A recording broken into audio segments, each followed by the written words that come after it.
আল্লাহর এক বান্দা ছিল নামাজের সেজদায়।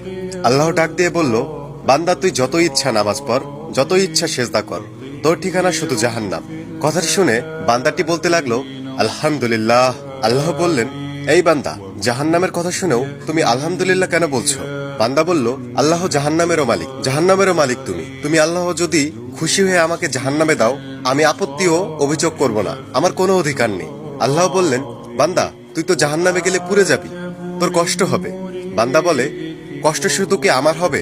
কষ্ট আপনারও হবে। আল্লাহ বলেন, তুই পুরবি জাহান্নামে, আমার কেন কষ্ট হবে? বান্দা বলল, আল্লাহ, মায়ের কোলের সন্তান যদি পানিতে ডুবে যায়, তাহলে দুনিয়ার কোনো মা যেমন দূরে দাঁড়িয়ে থাকতে পারে না, দৌড়ে গিয়ে বাচ্চাকে কোলে নেয়, আমার বিশ্বাস ওই মায়ের চেয়ে আপনি কোটি কোটি গুণ দয়াবান। আমাকে জাহান্নামে দিলে তাহলে কি আপনি আমাকে জাহান্নামে দিলে আপনি কষ্ট পাবেন না? আল্লাহ বলেন, বান্দা তুমি এই দলিল কোথায় পাইলা?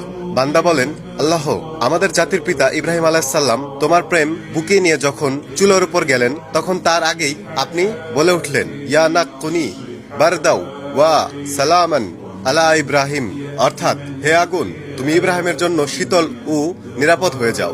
আমি ইব্রাহিম আলাইহিসসালামের মুসলিম সন্তান, আপনার প্রেমে নিবেদিত বান্দা। আপনি কি চান আমি জাহান্নামে ঝুলি আর আপনি কি নিশ্চুপ হয়ে থাকবেন? তখন আল্লাহ তাআলা বলেন, হে বান্দা, তুমি এমন ভাবে আমাকে ভালোবাসো যে জাহান্নামের কথা শুনেও তোমার ঈমান নাড়াতে পারে না। তুমি যদি আমার প্রেমে জাহান্নামে পড়ো, তবে আমি সেই জাহান্নামকে তোমার জন্য জান্নাত বানিয়ে দেব। অর্থাৎ আল্লাহ বলেন, বান্দা আমার প্রেমে ভক্তি নিয়ে যদি কেউ জাহান্নামে ধারণ করে, আমি তার জাহান্নামকেও জান্নাত বানিয়ে দেব। সুবহানাল্লাহ।